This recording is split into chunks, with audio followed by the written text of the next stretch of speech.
अचानक से कुंडलिनी एक्टिवेट हो जा रहा है ना, मेरे बहुत सारे साथियों का ये प्रश्न होता है कि अचानक से कुंडलिनी एक्टिवेट हो गया, ऊर्जा को संभाल पाना मुश्किल हो रहा है, तो क्या करें। तो जब कुंडलिनी एक्टिवेट होता है तो हमारे शरीर में बहुत कंपन, झंझनाहट, शरीर भारी भारी, एक बेचैनी सा, एक नशा सा बना हुआ होता है। तो उस समय अगर ऊर्जा असंतुलित है तो हम कैसे जानें, और ऊर्जा हमारा संतुलन में है तो हम कैसे जानें। ऊर्जा असंतुलित है मतलब बेचैनी होगा, अंदर से छटपटाहट,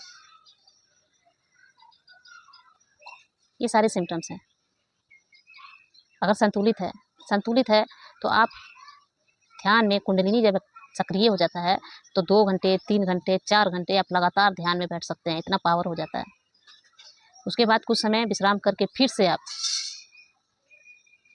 कुछ समय का विश्राम मतलब कि 1 घंटे का विश्राम, 2 घंटे का विश्राम, फिर ऑटोमेटिक आपका शरीर में झंझनाहट होना शुरू हो जाएगा, आपके शरीर में कंपन होना शुरू हो जाएगा, और फिर शरीर बोलेगा कि नहीं, मुझे ध्यान करना है, मुझे एक जगह बैठ करके ध्यान में लीन होना है, और फिर आप बैठ जाइएगा। ये 24 घंटा में आपको 24 घंटा ध्यान में लीन होने पे मजबूर कर देगा कुंडलिनी।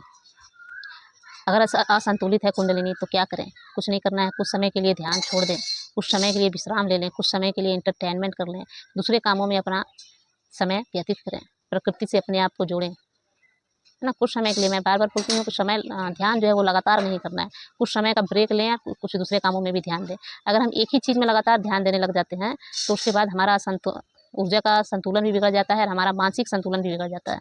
इसीलिए हर चीज़ को लेकर के चलना है, चाहे वो एंटरटेनमेंट हो, घर की जिम्मेवारी हो, या फिर अपना ध्यान हो, है ना। इस प्रकार ऊर्जा जो है हमारा बैलेंस में बना हुआ रहेगा और हमारा ध्यान जो है वो बढ़ता चला जाएगा, ध्यान में उन्नति होना शुरू हो जाएगा, ध्यान में अनुभव होना शुरू हो जाएगा। नमस्कार।